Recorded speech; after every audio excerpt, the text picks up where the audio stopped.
Maruti Ciaz petrol hybrid வண்டி, new shape model, top end model, alpha segment வண்டி. பார்த்தீங்கன்னாக்கா ABS, alloy wheel, air bag எல்லாமே வந்துடும். Push button start, full option வண்டி. வண்டி பார்த்தீங்கன்னாக்கா இன்ஜின், ஏசி, பாடி எல்லாமே நல்லாயிருக்கும். பாடியில் அந்த ஃப்ரண்ட்டு பம்பரில் மட்டும் கொஞ்சம் வேலை இருக்கும். மற்றபடியாக ஓவரால் பாடி நல்லாயிருக்கும். ஏசி, இன்ஜின், டயர் எல்லாமே நல்லாயிருக்கும். வண்டி 5,55,000 கொடுத்துடலாம். 2019 பெட்ரோலு ஹைப்ரிட்டு, 2 ஓனர், 132 ஓடி இருக்குது kilometre.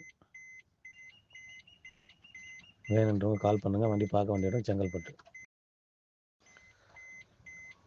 Maruti Ciaz petrol hybrid வண்டி, new shape model, top end model, alpha segment வண்டி. பார்த்தீங்கன்னாக்கா ABS, alloy wheel, air bag எல்லாமே வந்துடும்.